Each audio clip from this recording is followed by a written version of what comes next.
5 பேர் உட்கார்ந்து பேசுறப்ப இப்போ ஒரு சிறுமி பாலியல் பலாத்காரம் இருக்கிற ஒரு விஷயத்த ஒரு 5 பேர் நம்ம டிஸ்கஸ் பண்றப்ப 5 பேரும் அவன் கையில கிடைச்ச சாவடிக்கிறா ஒரு குழந்தைய போயிட்டு அப்படின்னு ஒரு பார்வை தான் பொதுவா வரும்.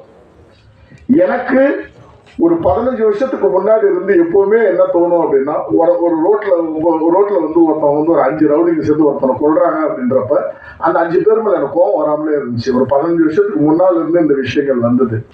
என்னன்னா, நான் எப்போதும் கடவுள்கிட்ட என்ன எப்படி யோசிப்பேன் அப்படின்னா, எல்லாருக்கும் நல்ல புத்தியை கொடுக்குறல்ல, ரோட்ல ஒருத்தரும் கொலை பண்ண கூடாதுன்ற மனநிலை கொடுக்குற அதே கடவுள் தான் 5 பேருக்கு அவனுக்கு அப்படி ஒரு குரூரமான மனநிலை இருக்கு. அந்த வியாதியை ஏன் கொடுத்த, அந்த மென்டல் ஹெல்த்தை ஏன் அவனுக்கு கொடுத்தன்னு அவன் மேல எனக்கு பாவமா தான் தோணும்.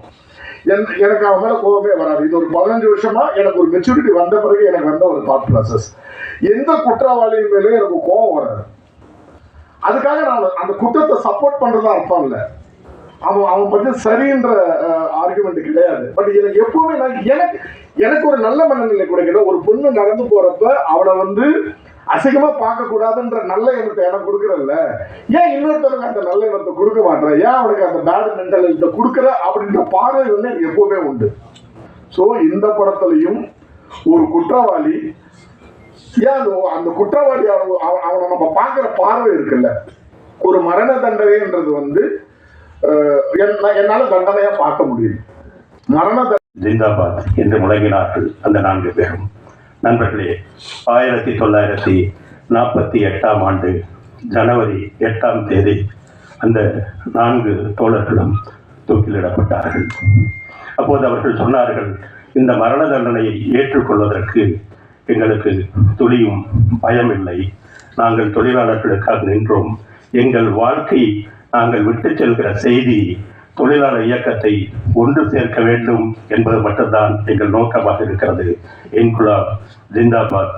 எங்களுக்கு இந்த நாட்டினுடைய இந்த மரண தண்டனை அமுல்படுத்தக்கூடியவரிடம் ஒரே ஒரு கோரிக்கை மட்டும் இருக்கிறது.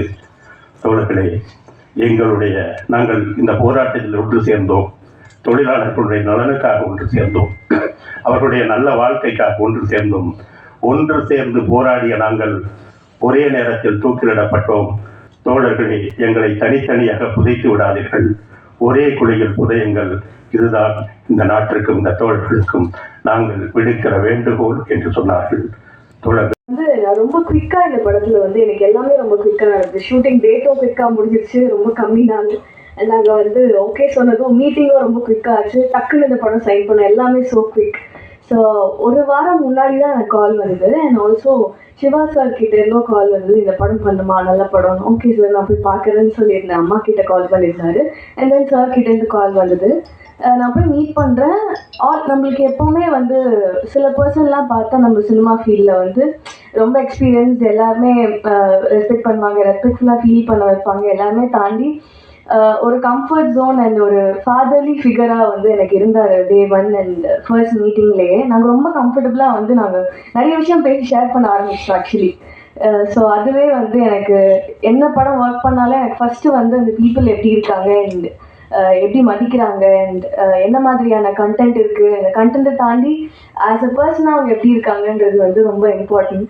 ஸோ அந்த மாதிரி சார் வந்து ஆஸ் அ பர்சனாக ப்ரொஃபஷ்னலாக எல்லாமே வந்து 100 out of 100 தான் எனக்கு. இது கொன்றால் பாவத்துக்கு ப்ரொமோஷன் இல்லை, நண்பர் தயால் பார்த்து ப்ரொமோஷன் பா. அதாவது நான் இப்போ தான் அண்ணன் சரவணன்கிட்ட சொன்னேன், அண்ணே எம்ஜிஆருக்கு பிறகு தமிழ் சினிமாவில் அதிக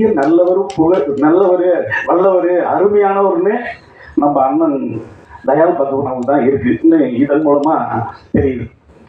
காரணம் என்னன்னா, எல்லாமே பிளான் சொன்னாங்க பாருங்க. நான் வந்து தயால் சாரை என்ன நினைப்பேன்னா, இவர் ஒரு வீடு கட்டினார்னு வச்சுங்களேன், இது முன்வாசல் வழி, இது பின்வாசல் வழி, இது கிழக்கு பக்க வாசல் வழி, இது மேற்கு பக்க வாசல் வழின்னு வச்சா திருடர்கள் வந்து போகும் வழின்னு ஒன்று வச்சிருவாரு. அந்த அளவுக்கு ஏன் அவனை பூட்டை உடச்சிட்டு இருக்கிறதுக்கு இடம் வந்தான்னா அவனுக்கு அந்த திருடர்கள் வந்து போகும் வழி அப்படின்னு ஒன்று வச்சுட்டா அவனும் பண்ணிட்டு போறான். அந்த அளவுக்கு பிளான் பண்ணுவாரு. இது ஒரு ஜென் கதை. இது அதான் சொல்றேன். அடுத்தது தயால் பத்மநாபன் சார்கிட்ட நீங்க ஒர்க் பண்ணுனா ஒரு ஜென் கதை ஒன்று இருக்கு. ஒரு துளி தண்ணீர் போய் கடவுள்கிட்ட கேட்கும், நானும் தண்ணி நீனும் தண்ணி, ஆனால் நான் துளியாக இருக்கேன் நீ கடலாக இருக்க அப்படின்னு ஃபீல் பண்ணுது. அப்போ அந்த ஜென் ஞானி சொல்லுவார், நீ கடவுள்கிட்ட கேட்காத, நீ கடலோடு சேர்ந்து விடு, நீனும் கடலாகிடுவார். ஒரு துளி நீர் கடலுடன் சேரும்போது கடலாக்கி வருது. அப்போ